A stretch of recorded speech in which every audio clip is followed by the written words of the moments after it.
Welcome back, fans. It's not much longer now that we will soon be celebrating that oh-so-wonderful holiday that brings all sorts of ghouls, ghosts, and freaks like us out.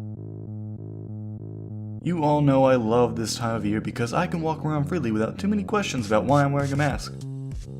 Although, this year I found it was more encouraged than before.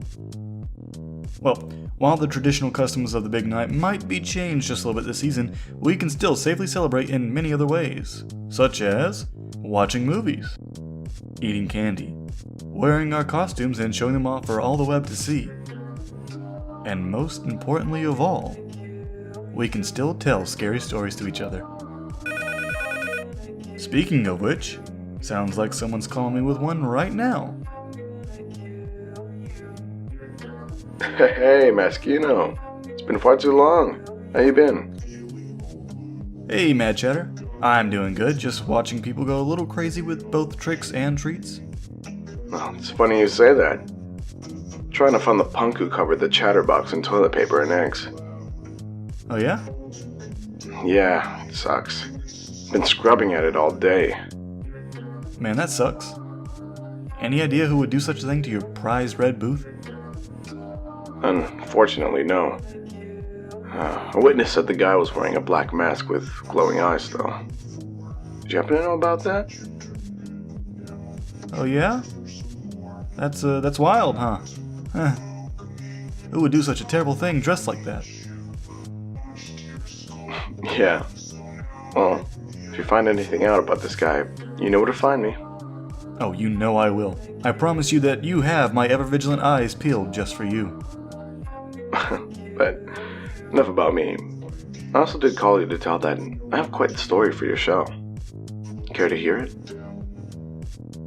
Well, let's get on with the show then.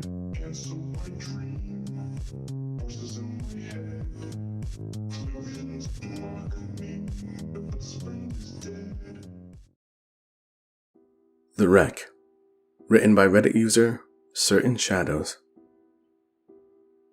It happened so fast that I didn't even have time to scream when I lost control of my speeding car.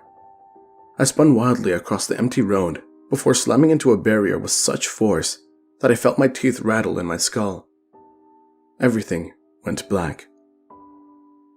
I floated through a timeless oblivion until two voices dragged me back to groggy consciousness. My eyes remained closed. "Is he alive?" the woman asked. "Doubt it," a man replied plainly. "He's pretty banged up."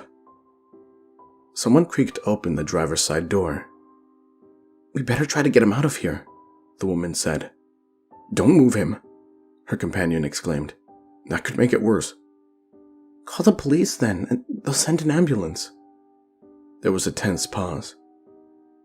"I could do that," the man finally said. "Or we could just leave." "What?" "The guy's already near death," he insisted. "This is an expensive car. I bet he's got cash on him." My eyes flew open, and I groaned in agony. The startled woman shrieked and nearly fell backwards. I attempted to sit up, only to realize my injuries had rendered me unable to move. I coughed and tasted blood. The man cursed. "He heard everything," the man cursed. "He heard everything. Now we have to get rid of him." She turned away from me to fix him with a confused expression. "What are you talking about?" "He knows we were going to rob him. He'll tell the cops." "Hey," I rasped weakly.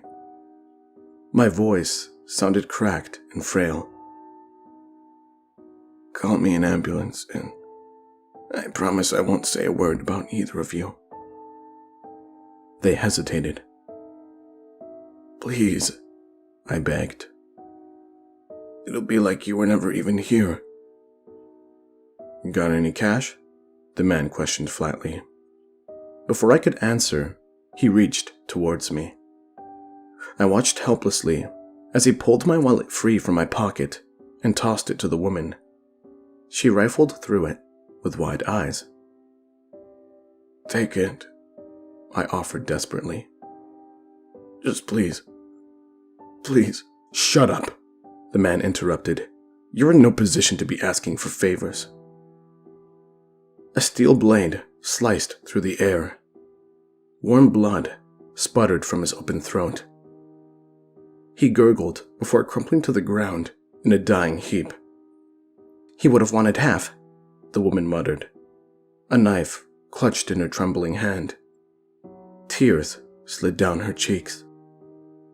"I'm not greedy, but I'm in trouble and need the money." I swallowed a mouthful of blood. "You can have it all." "I know," she said sadly, "but you've seen too much." "No," I protested, but she'd already begun to sink the knife into my chest. Pain bubbled inside me as I glanced downwards. Her eyes followed mine. And then she gasped when she saw her own incriminating visage gazing back up from where my phone's screen rested on the car floor. "That's why I crashed. I wasn't paying attention." I took my own last jagged breath and said, "I was live streaming."